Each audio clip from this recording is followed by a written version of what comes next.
ஒரு constable திருநெல்வேலியிலிருந்து Chennai DGP அலுவலகத்திற்கு வருகிறார். அவருக்கு ஒரு கால் இல்லை. செயற்கை கால் பொருத்தியிருக்கிறார்கள். கைத்தடியை பிடித்து கொண்டு நடந்து வருகிறார். அன்று காவல்துறையின் கிரீவன்ஸ் டே. காவல்துறையில் உள்ள ஒவ்வொருவரின் கோரிக்கைகளை கேட்டு அதை நிறைவேற்றும் நாள். திருநெல்வேலியிலிருந்து வந்த அந்த கான்ஸ்டபிளை பார்த்து டிஜிபி அலெக்சாண்டர் அவர்கள் என்ன கோரிக்கை என்று கேட்கிறார். அதற்கு அந்த கான்ஸ்டபிள், ஒரு விபத்தில் என்னுடைய காலை நான் இழந்து விட்டேன். அதனால் தற்போது செயற்கை கால் பொருத்தி இருக்கிறேன். இந்த செயற்கை கால் வெயிட் அதிகமாக இருப்பதால் என்னால் இதனை பயன்படுத்தி கொண்டு நடப்பது கஷ்டமாக இருக்கிறது. இப்போது மருத்துவத்துறையில் எடை குறைந்த நவீன செயற்கை கால் வந்திருக்கிறது. அதனை பயன்படுத்தி கொண்டு நான் நடந்தால் என்னால் சுலபமாக நடக்க முடியும் என்று மருத்துவர்கள் சொல்கிறார்கள். அதனால் அந்த செயற்கை காலை எனக்கு வாங்கி கொடுங்கள் என்று கேட்கிறார் அந்த கான்ஸ்டபிள். சரி என்று டிஜிபி அலெக்சாண்டர் அவர்கள் அந்த செயற்கை காலின் விலை என்ன என்று கேட்கிறார். 2,50,000 ரூபாய் என்கிறார் அந்த கான்ஸ்டபிள். உடனே டிஜிபி அலெக்சாண்டர் அவர்கள் காவல்துறையின் கிளர்க்கிடம் அந்த கான்ஸ்டபிளை அழைத்து சென்று விவரத்தை சொல்கிறார்.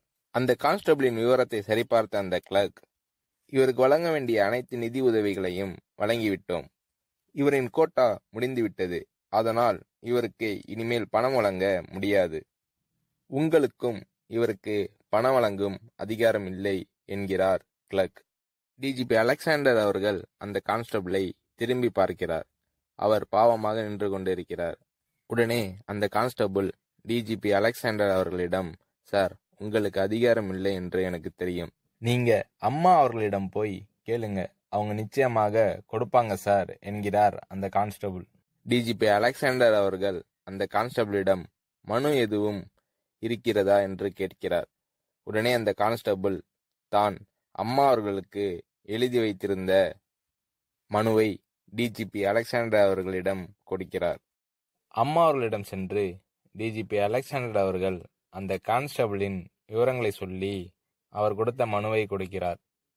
அந்த மனுவை படித்த அம்மா அவர்கள் டிஜிபி அலெக்சாண்டர் அவர்களுக்கு சிறப்பு அதிகாரம் வழங்கி அந்த கான்ஸ்டபிளுக்கு 2,50,000 ரூபாயை வழங்க உத்தரவிடுகிறார்.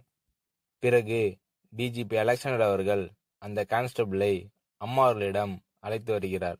அந்த கான்ஸ்டபிளிடம் அம்மா அவர்கள், உங்களுடைய டிஜிபி உங்களுக்கு கால் வேணும்னு சொல்லி சிறப்பு அதிகாரம் கேட்டார். அந்த அதிகாரத்தை நான் கொடுத்திருக்கிறேன். இந்த 2,50,000 ரூபாயை வைத்து நல்ல காலை பொருத்தி பொதுமக்களுக்கு நல்ல சேவை செய்யுங்க என்று சொல்லி அந்த கான்ஸ்டபிளிடம் அந்த 2,50,000 ரூபாயை வழங்குகிறார் அம்மா அவர்கள்.